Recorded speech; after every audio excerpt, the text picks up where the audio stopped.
Rutton families, it's the school counselor, Miss Massey.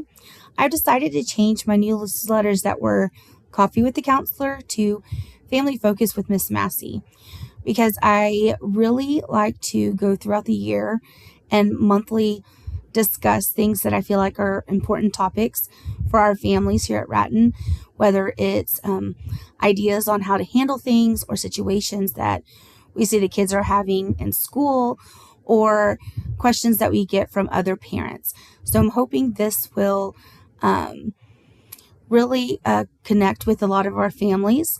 And this month we're going to talk about testing because we have the STAR coming up for our 3rd, 4th, and 5th graders.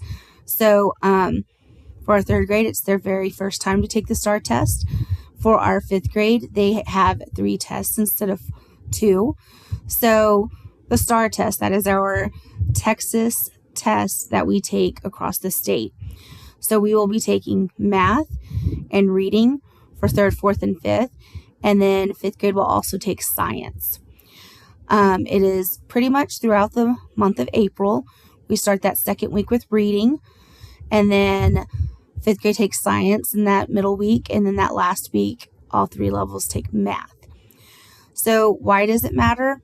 It's showing the growth of our students. It's showing the content that may or may not be appropriate for those levels.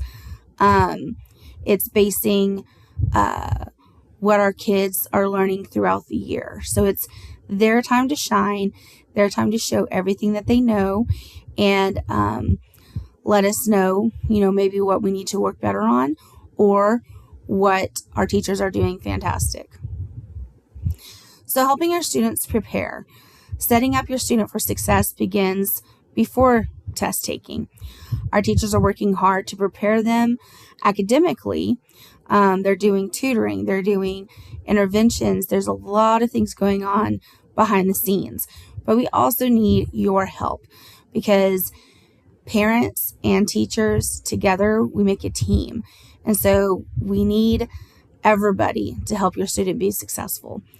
So try to make sure that your student is at school on time every day because any instruction that they miss, they may or may not, receive that instruction that they missed previously. Encourage your student to complete their homework assignments. This is extra practice for them. It's not a punishment. It is to make sure that they have those skills to be successful.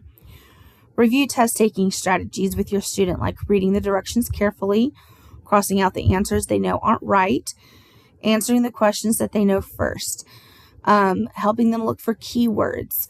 Those are things that are really important for them to practice, so then on the test, they will do it themselves. During test week, we encourage healthy habits like getting a good night's sleep. So it's recommended that our elementary age kids get 9 to 12 hours of sleep each night. So prioritize these tests during these testing days by limiting late night activities or keeping screens out of the kids' bedrooms at night. Eating a nutritious breakfast. Even if your child normally skips breakfast, eating something, giving them some protein that will get their brains going and ready to take that long test. Try to answer your students' questions and help them know what to expect. If you aren't sure about anything, you can reach out to their teacher. After the test, celebrate. That was a long day of test taking, so it can be stressful. It makes you tired. Their brains were working hard and hard and hard. So it requires a lot of focus and hard work. Celebrate at the end of testing with a special treat, favorite movie, something that your student enjoys. Go out to the park and play. Do something as a family. Just celebrate their hard work. But don't forget to also use the positives. Encouragement from home, like rest and positive attitude, can help your child feel confident and ready to do their best. Make sure to point out the positives to your student and not just focus on the areas of improvement. So remind them what their strengths are. Remind them about how hard they've been working. Just really motivate and encourage them on those test-taking days. So what questions do you have? If you have more questions, you can reach out to your student's teacher. Miss Allen is our assistant principal and test taking coordinator, and me, Miss Massey, I am the school counselor. So if there's anything else that we can do to help you guys during this test taking season, let us know. But down below you have different ideas for books over test anxiety, some ways to know if your student is having some anxiety over this test taking. So just different things down below that could help you while you work with your child. I hope you guys have a great day, and let me know if there's anything else I can do to help. Bye.